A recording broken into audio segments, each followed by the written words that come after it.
అంటే ప్రజాస్వామ్యబద్ధంగా ఎన్నుకోబడిన ఎమ్మెల్యేలు ప్రతి ఒక్కరిని కూడా ఏం చేయకూడని ప్రతి ఒక్క పని చేసి హింసలకు గురి చేశారు.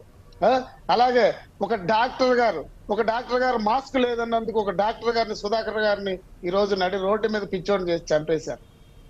ఇలాంటివి ఎక్కడండి? ఒక డ్రైవర్ని, ఒక దళిత కుర్రవాడిని అట్లా ఎవరు మాట్లాడే వాళ్ళు ఉండకూడదు అని చెప్పేసి వాళ్ళని కోర్టులు ఏదైనా ఒక జడ్జిమెంట్ ఇస్తే అది వాళ్ళకి అనుగుణంగా లేకపోతే జడ్జిలని చూడకుండా కూడా వాళ్ళ మీద రకరకాల మాటలు మాట్లాడతారు. అంటే వీళ్ళ స్వభావమే అదండి. జగన్మోహన్ రెడ్డి గారు గెలవడానికి, ఈ రోజు సీఎం అవడానికి ఒకే ఒక ప్రధాన కారణం రాజశేఖర రెడ్డి గారి లాగా ఈయన కూడా ఉంటారని చెప్పేసి అందరూ జనాలు నమ్మారు. ఈయన ఎలక్షన్ టైంలో మాటలు కళ్ళపుల్లి కబుర్లు చెప్పడం వల్ల, ముద్దులు పెట్టడం వల్ల ఇంత దగ్గరగా ఉన్నాడా, రాజశేఖర రెడ్డి పెట్టి ఎంత మంచోడా, పేదవాళ్ళు ఇంత హక్కును చేర్చుకుంటున్నాడు అని చెప్పేసి నమ్మి ఆ రోజు ఓట్లు వేయడం జరిగింది. ఈ రోజు ఆ ప్రజల దగ్గరికి వెళ్ళడం లేదు. రాశారు ప్రతి ఇంకొకటి జగన్మోహన్ రెడ్డి గారు 2024 ఎన్నికలకు సంబంధించి సీట్లను ప్రధానంగా అన్ని సామాజిక వర్గాలకి సామాజిక సమీకరణలో భాగంగా ప్రతి జిల్లాకి ఎక్కడెక్కడ ఏ నియోజకవర్గంలో ఏ సామాజిక వర్గం ఎక్కువ ఉందో ఆ సామాజిక వర్గానికి ఎమ్మెల్యే టికెట్లు, ఎంపీ టికెట్లు కేటాయిస్తున్న పరిస్థితి ఉంది. చాలా స్పష్టంగా గమనించండి ఒకసారి. సామాజిక సాధికార యాత్ర క్యాపిటల్ విషయంలో ఒక దగ్గర ఒక 29 గ్రామాలలో క్యాపిటల్ కట్టేస్తే వాళ్ళు మాత్రమే బాగుపడతారు. మేమైతే మాత్రం వికేంద్రీకరణ చేయాలి, ప్రతి ఒక్కరికి అందుబాటులో ఉండాలని చెప్పేసి ఒక మాట చెప్పారు. వీళ్ళు రాజధాని వికేంద్రీకరణ అంటారు కానండి, అధికారం వికేంద్రీకరణ ఎక్కడుందండి? ఒకే దగ్గర కేంద్రీకృతం అయ్యింది. ఒక రెడ్డి సామాజిక వర్గం దగ్గరే మొత్తం ప్రతి ఒక్క అధికారులు, హైయర్ ఆఫీసర్స్, సలహాదారులు, ప్రతి ఒక్కటి ఏ డిపార్ట్మెంట్ తీసుకోండి, పోలీసు డిపార్ట్మెంట్, రెవెన్యూ డిపార్ట్మెంట్, ప్రతి దగ్గర నామినేటెడ్ పోస్టుల దగ్గర ప్రతి దగ్గర కూడా వీళ్ళు రెడ్డి సామాజిక వర్గం తీయండి. ప్రతి 100 పోస్టుల్లో 70-80 పోస్టులు వాళ్ళు ఉంటే మిగతావి ఎందుకు పనికిరానివి, అధికారాలు లేనివి అని చెప్పేసి వర్గాల వరకు ఉంటాయి. ఇప్పుడు అలాగే చేస్తారండి. బీసీలు, ఎస్సీలు, ఎస్టీలు అని అంటారే తప్ప ఆయన చుట్టూతా ఆయన మంది మార్బలం అంతా కూడా రెడ్డి సామాజిక వర్గమే ఉంటుంది. ఈ రాష్ట్రంలో రెడ్డిలు తప్ప, లేదా రెడ్డిలు వెనకాతలు ఊడిగం చేసి ఎవరైనా ఉంటే సరిపోతారు. కానీ వాళ్ళు ఎవరైనా ఎదిరిస్తే వాళ్ళు విధ్వంసం చేయడం కాదు, వాళ్ళు చంపడానికైనా సిద్ధం. ఇందాక రంగులు, గుడులు, గోపురాలు శేఖర్ రెడ్డి గారు ఒక మాట అంటున్నారు.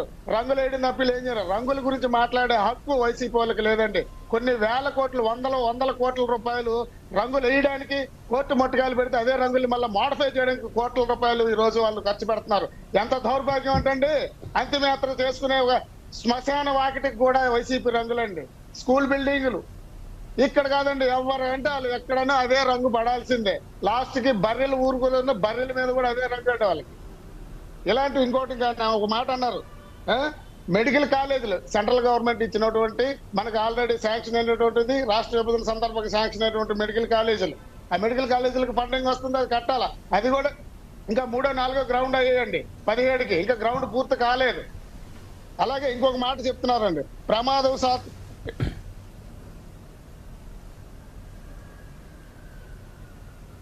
గుడ్లు గోపురాలు అని చెప్పేసి చితకొట్టి విధ్వంసం చేస్తున్నాడు. హిందువులు, చంద్రబాబు నాయుడు హిందువు అంటాడు కానీ ఒక గుడులన్నా దేవుడన్నా ఆయనకి భక్తి ఏమి లేదని చెప్పి అంటున్నారండి వీళ్ళు.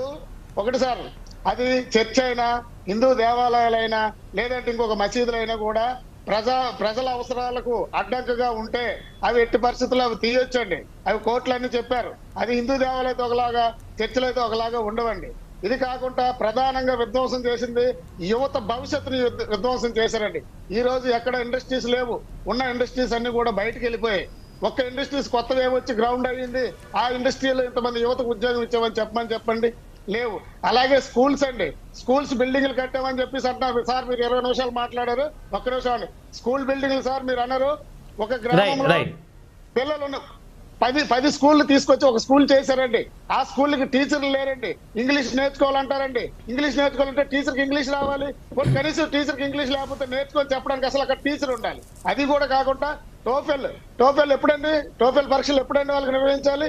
అంటే ఏది పడితే అది అబద్ధాలు మాట్లాడి పిల్లల్ని అది చేస్తాను మాటలు చెప్పి, కళ్ళబుల్లు కబుర్లు చెప్పి ఈ రోజు రాష్ట్రాన్ని పూర్తిగా ఇండస్ట్రియల్ ఏరియా మొత్తం నాశనం అయిపోయింది, విద్యా వ్యవస్థ నాశనం అయిపోయింది, యువత భవిష్యత్తు నాశనం అయిపోయింది, ఉద్యోగస్తులు నాశనం అయిపోయారు, అంగన్వాడీలు నాశనం అయిపోయారు, ఆశా వర్కర్లు నాశనం అయిపోయారు. ప్రతి ఒక్క వర్గము కూడా ఈ రోజు విధ్వంసానికి గురి కాబడ్డది. వీళ్ళందరూ ఓట్లు వేయడానికి మాత్రమే పని చేస్తారు. లాస్ట్ కి సర్పంచులకు విలువలు లేవు, ఎమ్మెల్యేలకు విలువలు లేవు. వీళ్ళందరినీ కూడా నోరుకి తాళం వేసేసి ఎందుకు పనికిరాని ఒక బొమ్మల్లా కూర్చోబెట్టారు ఈ జగన్మోహన్ రెడ్డి గారు. ఇదేంటి విధ్వంసం?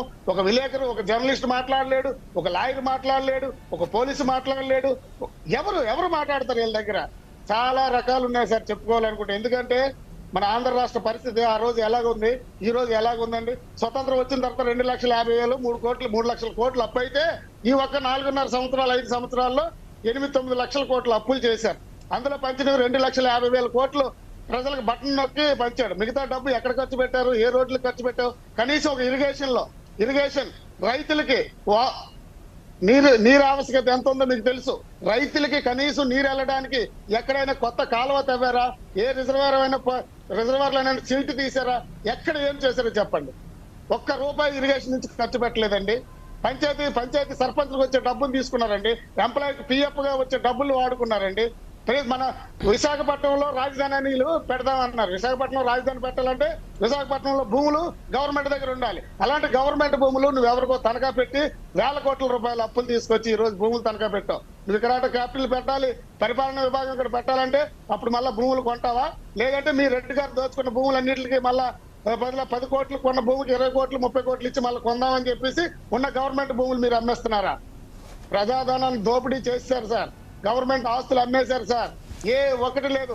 మీకు ఒక మాట చెప్తా బ్రహ్మనాయుడు గారు, ఒక ఇంటి పెద్ద బాధ్యత లేకపోతే ఎలా ఉంటుందో అంత దారుణంగా ఇల్లు అంతా నాశనం అయిపోతుందండి. ఎందుకంటే పిల్లల చదువుల కోసం, రేపు పొద్దున 4 అవసరాల కోసం, విద్య కోసం, ఆరోగ్యం పాడైపోతే ₹1 దాచుకోవాలనుకునే ఒక బాధ్యత లేనటువంటి ఒక తండ్రి ఉంటే ఆ ఇల్లు ఎంత ప్రమాదంలో ఉంటుందో ఈ జగన్మోహన్ రెడ్డి మనకు సీఎం గా ఉండడం, మన కుటుంబం ఆంధ్రప్రదేశ్ అనే ఒక కుటుంబం ఎందుకు పనికి రాకుండా, విలువ లేకుండా తయారైంది సార్. రైట్ ఇంకేమంటే అడగండి. సురేష్ గారు, శేఖర్ రెడ్డి గారు,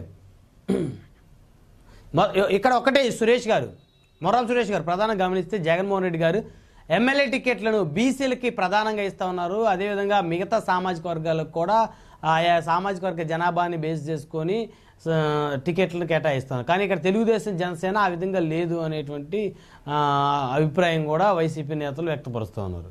నేను చెప్తాను సార్. గతంలో మీరు వైఎస్ఆర్సీపీ 2019లో టికెట్లు ఎవరెవరికి ఇచ్చారండి? ఇప్పుడు ఆ టికెట్లు మార్చి ఎవరికి ఇస్తున్నారండి? ఇప్పుడు వైఎస్ఆర్సీపీ గతంలో మాట్లాడి ఉండాలి. ఇప్పుడు చాలా మంది మీరు మారుస్తున్నారు. ఒకసారి లిస్ట్ తీసుకోండి.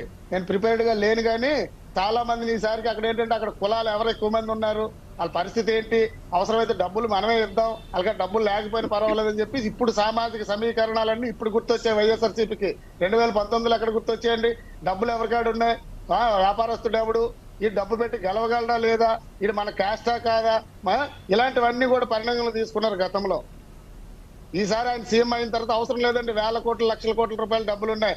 ప్రతి నియోజకవర్గానికి వెళ్లాల్సిన డబ్బు ఆల్రెడీ చేరిపోయింది కాబట్టి ఇప్పుడు అక్కడ ఏ కులస్తులు ఎక్కువ మంది ఉన్నారు, ఎవరు వ్యవహారైతే గొడవలు లేనటువంటి ప్రజలతో బాగా ఉన్న వ్యక్తులు ఎవరు ఉన్నారు ఇప్పుడు ఎత్తుక్కుంటున్నారు అభ్యర్థుల్ని.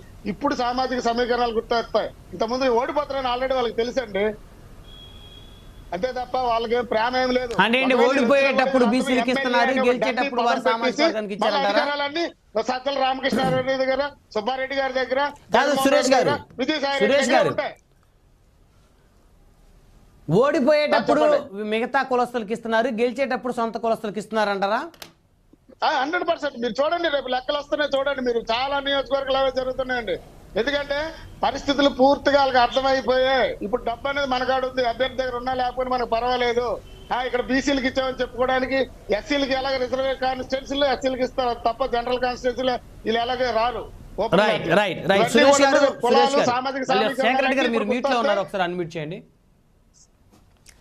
నిమిషం సురేష్ గారు దయచేసి ఆగాలి. మీరు శేఖర్ రెడ్డి గారు, మీరు ప్రధానమైనటువంటి ఆరోపణ